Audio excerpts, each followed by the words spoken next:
Hello and welcome to another episode at Anfield Watch. I'm your host, Bence Bocsak, and today I'm delighted to say I'm joined by Maxi Angelo, a Swedish football journalist, and as you will have guessed from the title of the video, we are going to be talking about Alexander Isak and whether a move to Liverpool is possible. But first of all, Maxi, welcome to the show. Thank you for having me. I wanted to ask you, Isak, I sort of want to take you back to the beginning of Isak's journey here because he has been around for a long time. I recently saw a post from, I think, around 2016 of him being linked to Liverpool while he was breaking through in Sweden. How exciting was his emergence when he sort of first started to come onto the scene as a wonder kid? Yeah, he kind of broke through. He was 16 when he joined the men's league here in Sweden. So that's very, or at least at that time, it was very uncommon. So it was a huge hype around him, and it was very exciting to follow because he was such a big talent. At 16, he scored a game winner in a Stockholm derby against AIK's greatest rival, Djurgården. So, like, everything was clicking for him. And, of course, there were the Zlatan Ibrahimovic comparisons. So, it was a huge hype when he came through.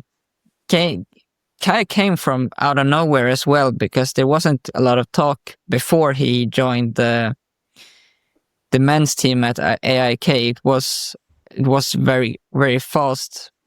He joined them during pre-season, and then he was kind of in a very short time, a starting player. Yeah, so it wasn't like Martin Odegaard who kind of broke through around the same time. It wasn't like, when he was in 14 or whatever and already in the first team, Isak kind of just came out of nowhere. Yeah, it was a pre-season, and if I'm not mistaken, I think there was some kind of injury crisis and they kind of promoted him, and then he just grabbed the spot. I wanted to sort of take you up on those Ibrahimovic comparisons because that is actually one thing that I read in the article from 2016 where the report sort of claimed that he was going to be the next Ibrahimovic. So if I look at Isak's early career, what I see is in the beginning, he had a really successful spell in Sweden, but then he moved to Borussia Dortmund and maybe he didn't get as many opportunities, but things didn't quite work out for him. And I wonder how much of that was influenced by the fact that he was hyped up so early on at such a young age to be the next sort of big talent from Sweden, likened to Ibrahimovic, and everybody expected him to follow the same career path as Ibrahimovic as well. Yeah, he talked about that a lot during the early stage of his career, that he didn't want to be compared with Ibrahimovic. He was not the next Zlatan Ibrahimovic. He was the first Alexander Isak, sort of. But he was like the first big talent after Zlatan Ibrahimovic, because there was kind of a gap from Zlatan to when Alexander Isak came onto the scene. There wasn't any that type of big talent between them. So yeah, there were many comparisons between the two. How much that affected him, I'm not really sure, because I think that the main thing that kind of made him struggle at Borussia Dortmund was that it all went very quickly from when he even started playing men's football to when he actually joined Borussia Dortmund and played. I think he started out in their second team, reserve team. So at the same time as he was moving to another country at a very young age, he was still adapting to senior football. Because, yeah, as I said, everything went so quickly. So I think that's mainly what made him struggle, that he was kind of still adapting to everything more so than the comparisons. Although I think they also were a heavy weight on his shoulders, because in the recent years Sweden has produced quite a few big talents, but when he came onto the scene, we hadn't had a big talent since Zlatan, basically. Yeah, and I think it's important to add that during his time at Dortmund, it wasn't like when he was given the limited minutes that he played, he didn't necessarily play badly. Like, he scored 4 goals in one preseason game for Dortmund's first team.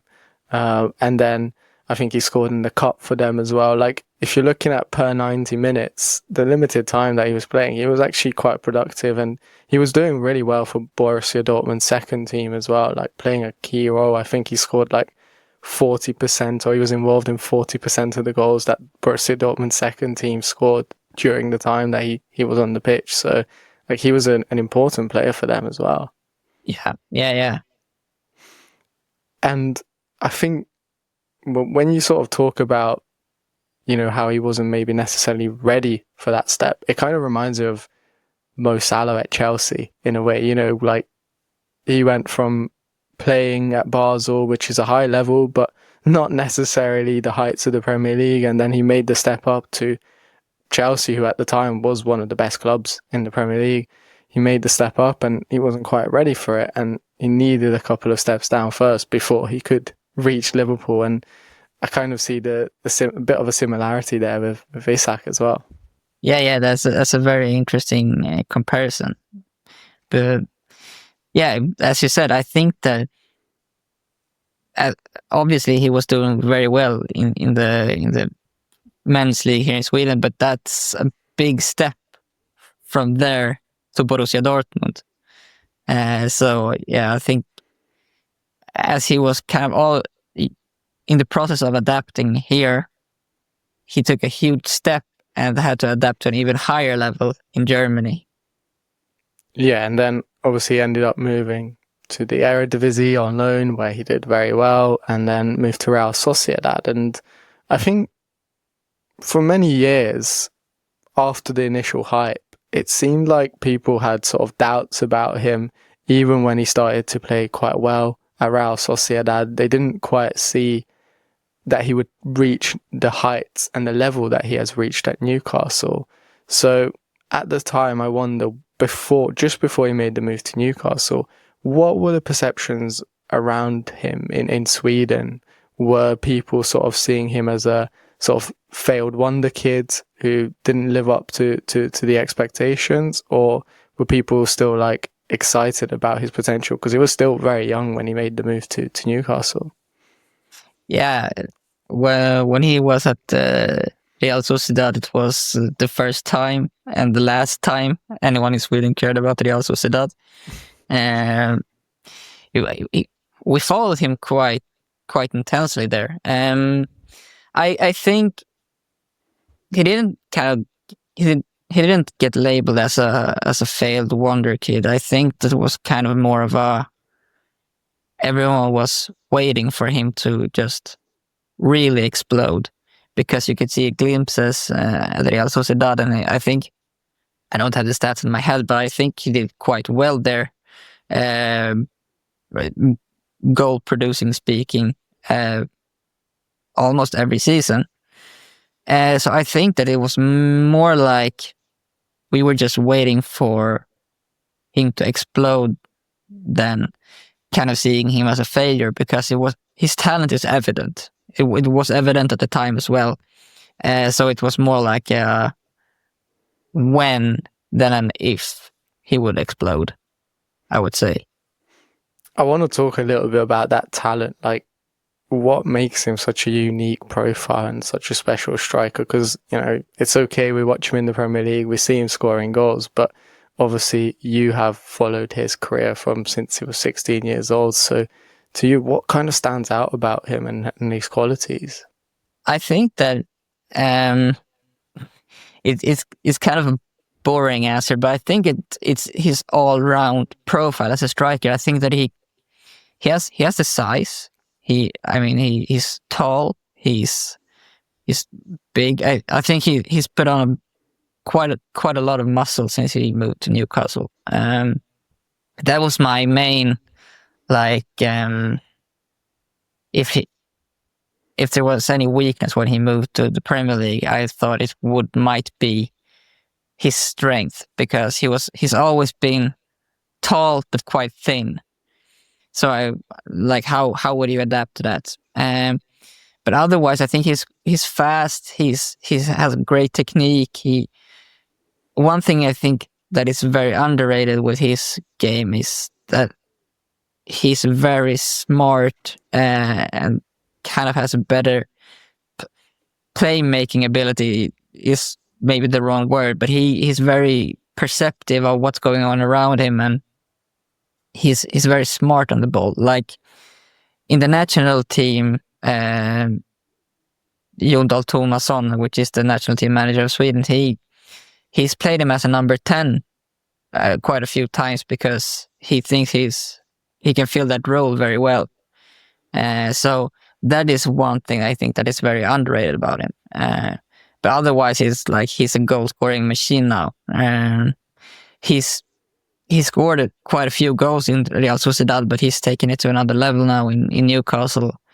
I mean, I think he was 20 goals or 19 last season, and now he's over that.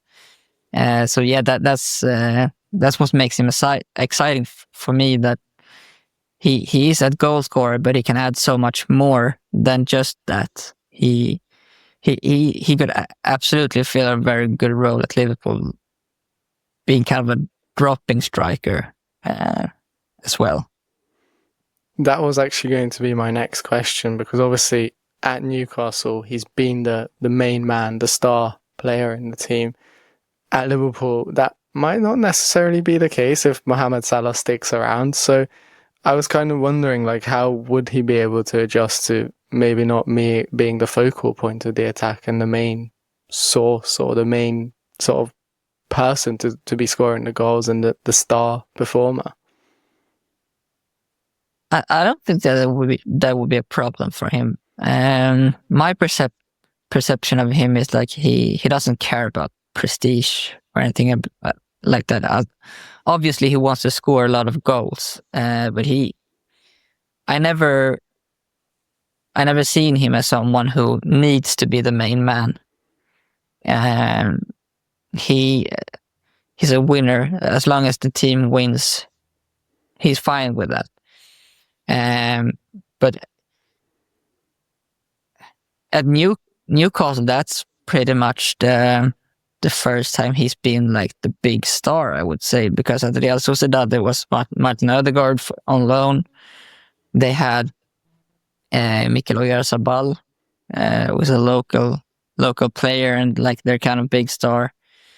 So yeah, so the question is if he can go back to that. That I don't know, but as a person, I think that it would be no problem for him. And I think that he could do a very good job at Liverpool, because he could basically do what Darwin Núñez is doing, but I think he has an even better ability to kind of link play and be more involved in that part of the game. Yeah, and I think that's the interesting thing for me is how do you see that sort of front three of Gakpo, Salah, hopefully, if he stays, and fingers Isak crossed, sort of working together? What would the dynamic be on the pitch, do you think? I think that it would be that Alexander Isak would kind of be more of a linking forward. At Liverpool, you kind of, whether you sign Alexander Isak or not, you still adapt the play to Mohamed Salah, because he's the big star and the best player. So I think that you have to play to your best player's strength. And I think Alexander Isak would do a great job with doing that. And it's not like, if you see how Jota or Darwin Nunez played this season, it's not like they're not getting chances to score. They will still get those chances. Yeah, Alexander Isak will still get those chances. So I think that he would feel more of a linking forward type of role. But like you said, he'll still be scoring a lot of goals. Yeah, well. exactly.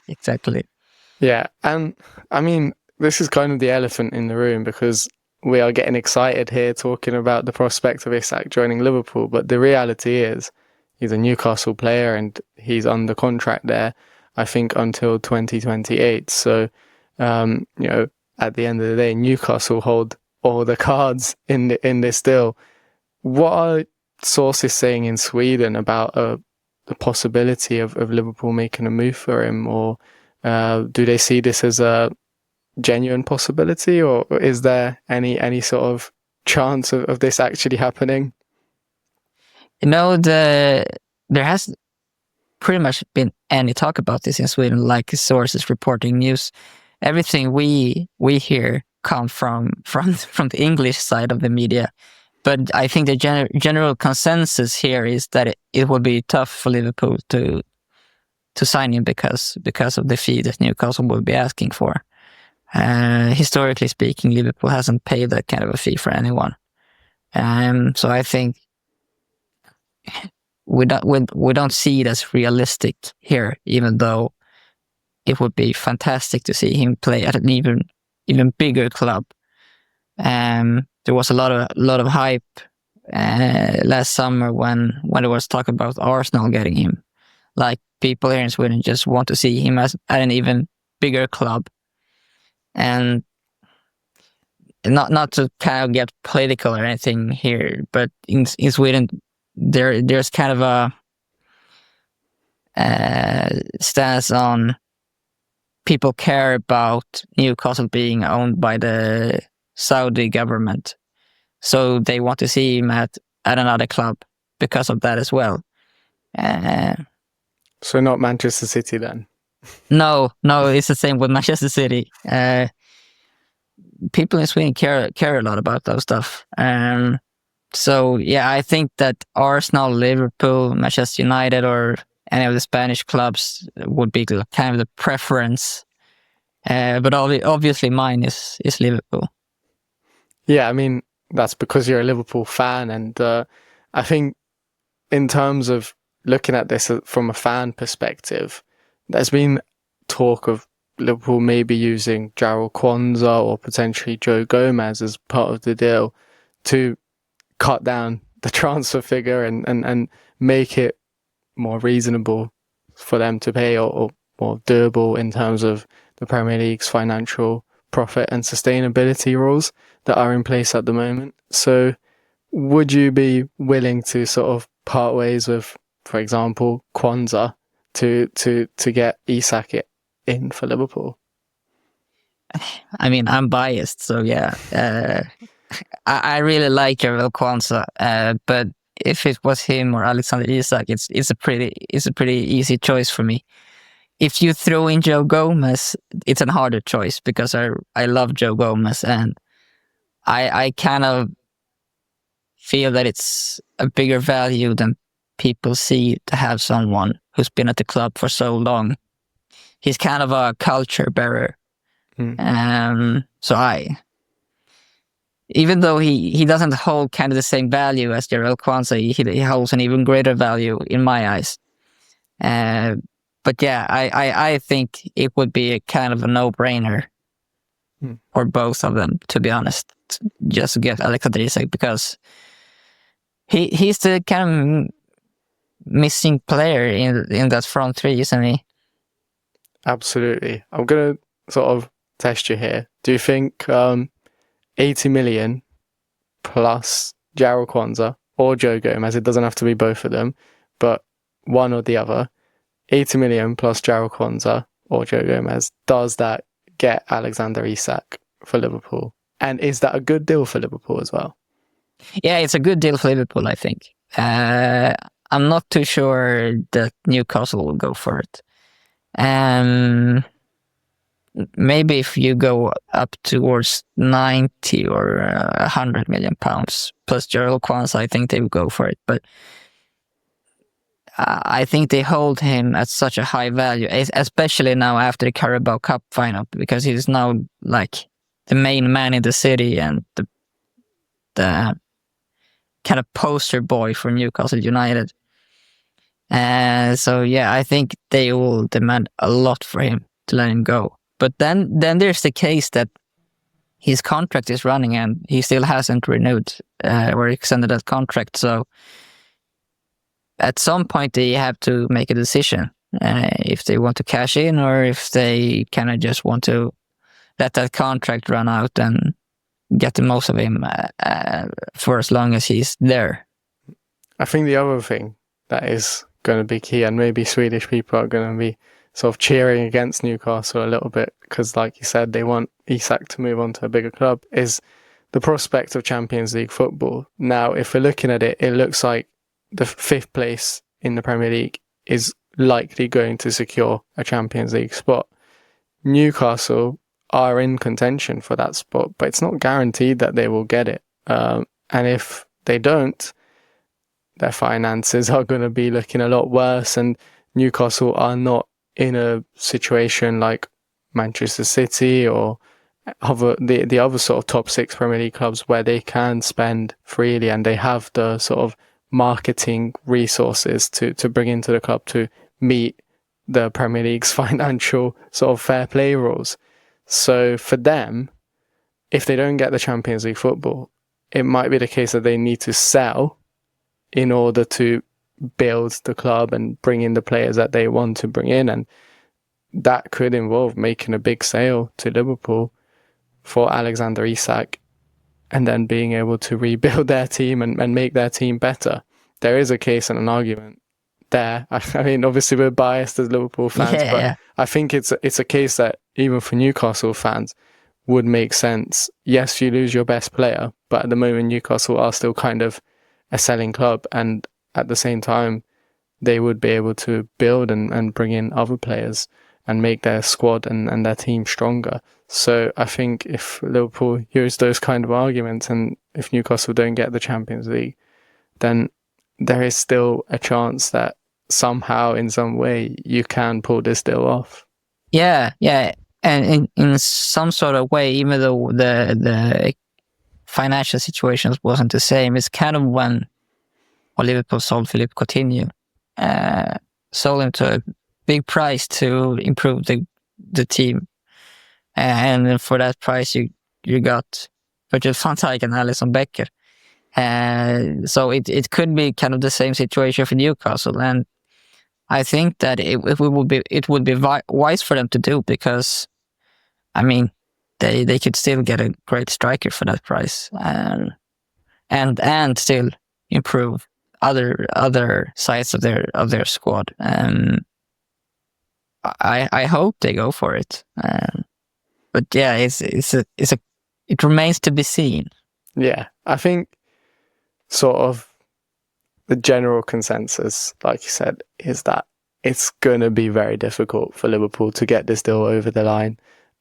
So we might as well look at some alternative options as well, because there are other players in the market. And because you're Swedish, I'm going to have to ask you about Viktor Gyökeres, who is obviously Isak's countryman.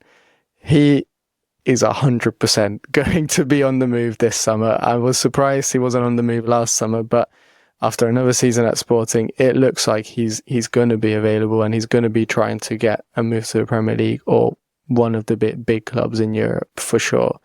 Do you see him as a good fit for Liverpool? I do.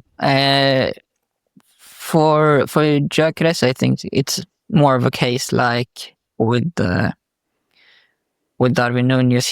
He doesn't have the same ability as Alexander Isak to kind of be involved in the play in the same extent. He's more of a pure goal scorer, I would say. But he's freakishly good at scoring goals. I think he would also be quite much more affordable for Liverpool than Alexander Isak, and it would be easier to convince Sporting to let their star man go to Liverpool than Newcastle doing the same. So I think it would be an exciting move as well. And I think he's maybe an even bigger threat than Alexander Isak on counterattacks, because he's very good at that. Just look at when Sporting played Manchester City in the Champions League. He was a threat every time they had a turnover. So I think, and it's kind of with Liverpool looking for a striker, the odds are quite low that he will be one of the names being mentioned, I think.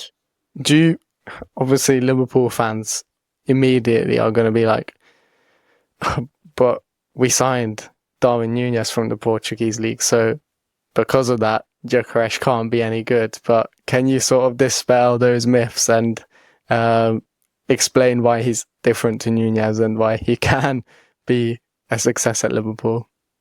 I think the first and foremost is that he isn't as erratic as Darwin Núñez. Darwin is pure feeling.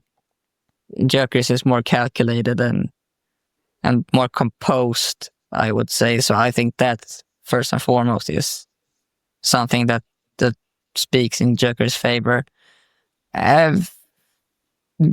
You should also remember that Gyökeres played quite many years in England already. Brighton, Swansea, even though that is in Wales, but it's still the Championship, and obviously Coventry. So he's used to the English football and knows it well. I think that also speaks for him being able to do a good job in England. And look, I haven't seen every game Sporting has played in Portugal, but I think that every game I have seen, it's quite obvious that he's grown out of that league, sort of. So I think that he would do a good job in Premier League, whether that's for Liverpool or any other team, because that he's a freakishly good goal scorer. And as a Liverpool fan, do you have any other sort of alternative options Liverpool could look at for Isak? I really like the Hugo Ekitike links that's been in the past few days. I think that's I don't know him as well as Gyökeres and Isak, but I think he kind of reminds me a bit about Alexander Isak. Like he's kind of the same body type, and he's good on the ball. He's able to be involved in link up, and obviously he can score goals. So I think that's a very interesting link that's been made in recent days, which I think would be a good fit.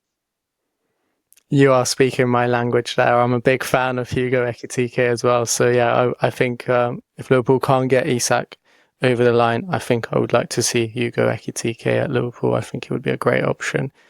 But finally, as my final question to you, obviously Liverpool are getting closer to the multi-club model, where FSG are very much in talks with buying a club. Right now, the latest seems to be that they're interested in Malaga in the second division of Spain. As someone from Sweden you obviously watch a lot of young talents, is there someone who Liverpool fans should keep an eye on with the view that FSG could potentially bring them to the second club, like the next Isak or the next big talent in Sweden who could sort of be signed by Liverpool or FSG, technically speaking, right now, and have the potential to play for Liverpool in the future? Cool, great question. Obviously, the biggest one was Lucas Bergvall, but he was signed by Tottenham. There is one now whose name is Alexander Andersson. He's 14 years old and he made his senior debut for Djurgården, which is the great rival of AIK, where Alexander Isak burst onto the scene. from what I've seen and what I've heard about him, that's like something else, that kid. And 14 years old and making your senior debut for one of the big clubs in Sweden, that's a big thing. So yeah, I think he would be someone to look out for, and obviously there are others, but those players have kind of already moved out in European clubs already. Like there's Rooney Bargi, he plays for FC Copenhagen. I think he would maybe want a bigger step. And there's Jona Kusiasare. He was signed by Bayern Munich in January last year.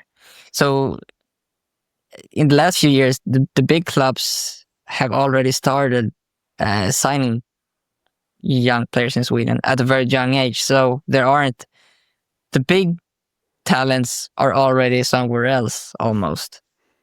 So let's hope Liverpool start to be more active there.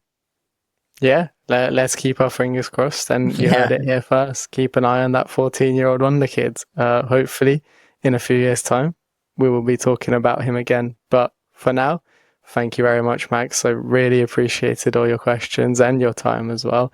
If people want to sort of keep up to date with you, where can they find you? They can find me on Twitter. I'm there at Maxi Angelo, Maaxi Angelo. So yeah, that's pretty much where I am. Well, I'll include that in the description below so people can click on it and find you easily rather than typing up and searching your name. Very kind of you. Easier. So if you do want to check him out, I thoroughly recommend him. He's been a friend of mine for a long time. We're always talking about Liverpool and sort of talent. So do check out his account. It's very useful and valuable. But for now, thanks everyone for tuning in. And if you enjoyed the video, make sure to subscribe and give it a like. Thank you very much.